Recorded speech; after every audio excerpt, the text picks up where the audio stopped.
लोगों की सफलता का राज क्या है, आप जानेंगे एक पिता और बेटे की प्रेरक कहानी के द्वारा। इसलिए वीडियो को पूरा देखें। एक बच्चा अपने पिता से पूछता है, पापा आखिर महान शब्द का मतलब क्या होता है? मैंने बहुत जगह पढ़ा है कि वो व्यक्ति महान था, उसने ये किया, उसने वो किया। आप मुझे समझाओ कि महान लोग कौन होते हैं और वे महान कैसे बनते हैं। पिता ने कहा, ठीक है। पिता ने बेटे को महान शब्द का अर्थ समझाने की एक तरकीब सोची। उन्होंने बेटे से कहा, चलो 2 पौधे लेकर आते हैं, एक को घर के अंदर लगा देते हैं और दूसरे को घर के बाहर। पौधे लगाने के बाद पिता कहते हैं, बेटा तुम्हें क्या लगता है इन दोनों पौधों में से कौन सा पौधा बड़ा होगा और सुरक्षित रहेगा? बेटे ने कहा, पिताजी ये भी कोई पूछने वाली बात है, जो पौधा हमारे घर के अंदर है वो सुरक्षित है, वो बड़ा होगा, जबकि बाहर वाला पौधा बिल्कुल सुरक्षित नहीं है, उसे बहुत सारे मौसम झेलने होंगे,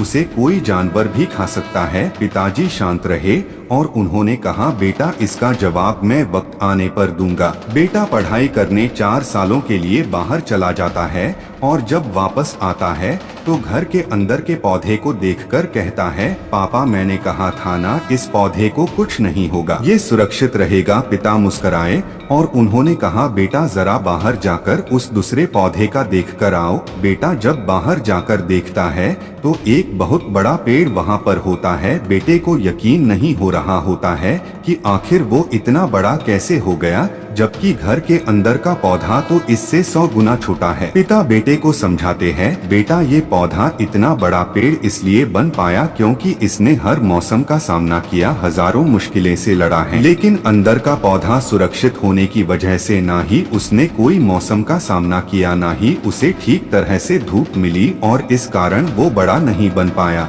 बेटा याद रखना, इस पेड़ की तरह दुनिया में वही व्यक्ति महान बन सकता है जिसने हजारों मुश्किलों को सामना किया हो, और जो अंदर के पेड़ के तरह जीवन भर सुरक्षित रहने की सोचेगा तो वो कभी महान नहीं बन पाएगा। जीवन की सीख दोस्तों, आप कोई काम में फेल हो जाते हैं तो दुखी हो जाते हो, आप ये नहीं सोचते कि आखिर उस काम में चूक कहाँ हुई ताकि आप उस चूक को सुधार सको। अगर आप बीच में ही हार मान लोगे तो अंदर के पेड़ की तरह आप भी अपने जीवन में बड़े नहीं बन पाओगे। महान लोग महान बनने से पहले बहुत बार असफल हुए हैं, उसके बाद ही वे महान बन पाए हैं। अगर आप फेल होने के बाद भी अपने काम के लिए अड़े हुए रहते हैं तो समझ जाओ आपको महान बनने से कोई नहीं रोक सकता। आपको यह करना है, एक अभी जो कुछ भी काम याद आ रहा है तो उसे पूरा करो। 2 ज्यादा मत सोचो, बस काम करना शुरू कर दो। 3 अपने काम के लिए अड़े रहो और कमेंट में हर हर महादेव जरूर लिखें।